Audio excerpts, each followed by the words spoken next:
as we are going to drive more and more further in the city, you will see very well how nice is the city.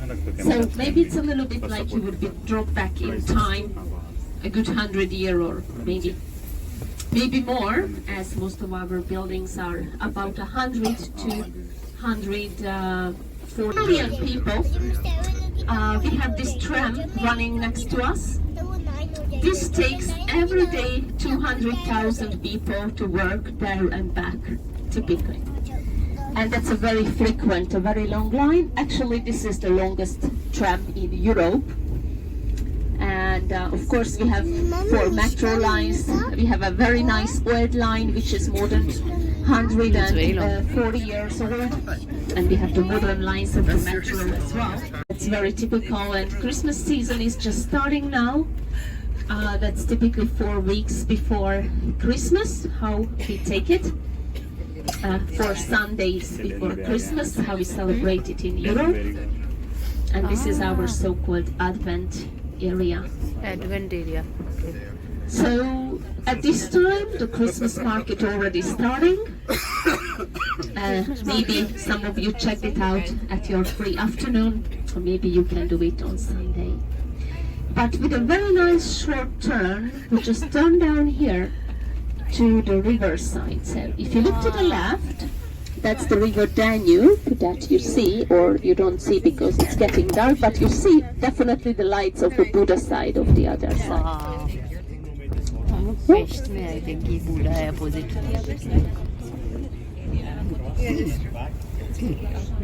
River Danube, if you look up out on the left hand side, that's the so-called Buda side. And this side where we are, this is the so-called Pest side. We are in the Pest side. Most buildings are old side. We have a few exceptions. Like if you look up to the left-hand side now, this glassy building, it's called a whale because of the form of it. Whale. We don't have a whale in the river Danube. We have at the side of the Danube. Actually, it's connected to a classical building next to it. The classical building used to be a storage. It's more than 140 years old, but when it lost the function of storaging cereals, they renovated it, built it the new part, and now it's an event place as well. But it's really nice if you just look across the river on the left-hand side. You see over there a huge building, a white building, with a red roof, with some tied roof on it. That's the technical university of the city. Also was built up 150 years ago. Wow. And as we drive just a little further, the second building from there on the left-hand side with the sign Gellert, it's also a very nice architecture. Half of the building is a hotel, the other half is a thermal bath, as we have a lot of thermal baths in the city, thermal water. The bridge, what a nice design. This is called Liberty Bridge. It used to be called Franz Joseph Bridge until the Second World War. Franz Joseph was an Austro-Hungarian ruler, but then in the communist time the name has been changed. But the design stayed. So we are lucky with this bridge to having the old design. And it's very visible from here. If you still keep your eyes on the Buda side, up on the top of the hill you see a monument, a statue. That's a lady figure who is holding an oil palm leaf in the hand. And that's our Liberty Monument. Nowadays it's symbolizing all kind of liberty, but it was erected in the 1950s at the beginning of the communist era in Budapest. And it's situated on the Gellert Hill. So the big hill that you see underneath of it is the Rocky Hill. That's one of the highest points of the city. And underneath of that we have a lot of thermal water, I have to tell you. That side, the Buda side, that you see on the other part of the Danube, that Buda side is very hilly. So it's not the only hill but we have, but there are many hills behind it. Generally speaking, that side, the Buda side, is much smaller compared to this side, compared to Pest side. But this Pest side, it's completely flat. We have no hills on this side. So very, very different, generally. set it up geographical features what we have. And because that's hilly, Buda is hilly, the other side is hilly, on the same way it's very easily defensible, and it was a good protection, the hills itself, against the flood of the river Danube of the previous centuries. That's why the Buda was the original capital. And this Pest side, where we are now, which is now the real center of the city, became the part of the capital only back to 1873. So Buda is the capital since the 13th, 14th century, and this one only for 170 years ago. There's a big difference. But why? Because the river Danube was regulated in the time of the 1940s, so we don't have serious floods now that we used to have before and destroy the Pest site time to time. If you still keep your eyes on the Buda side, so still on your left, then as we drive we will see a very beautifully illuminated area.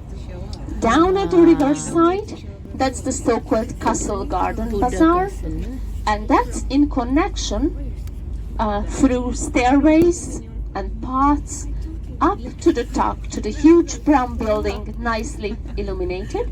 That building used to be the former royal palace of this country, from the 13th century with different designs all the way until the Second World War. Since the Second World War, this country is not a kingdom, and the palace burned out completely during the World War II, so the function has been changed, and since that time, that's the Hungarian National Gallery, housing the best paintings and sculptures of the country. So that functions now as a museum. And as we drive, if you still keep your eyes up there, there is a smaller building next to it. That's the office of the Hungarian president. And next to that, there is a longer whitish building. That's the office of the Hungarian prime minister. So the former palace, the today's presidential and the today's prime minister's office are situating right next to each other, and it's all up in the so-called Castle District. But Castle District is not only about the rulers and the leaders, but the other section of it, it was always for the people to live. It was an area to live.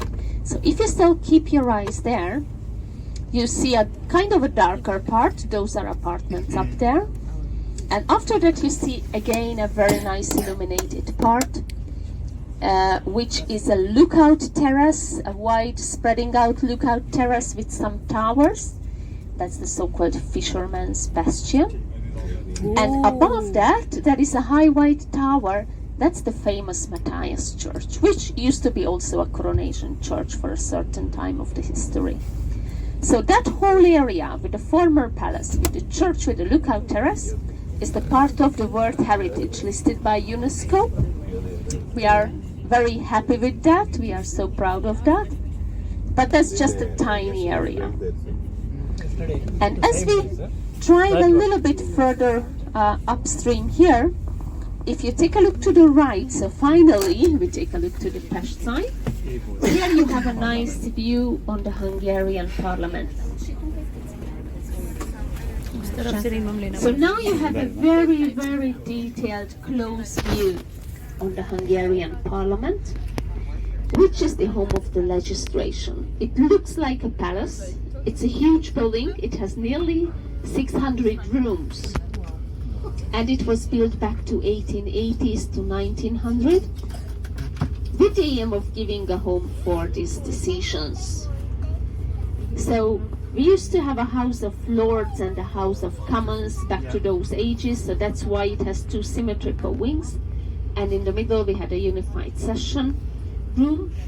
Now we use only one half of the building for the parliament, and under the main dome hall area we keep the famous Hungarian crown, which crown was used at every single coronation in our history.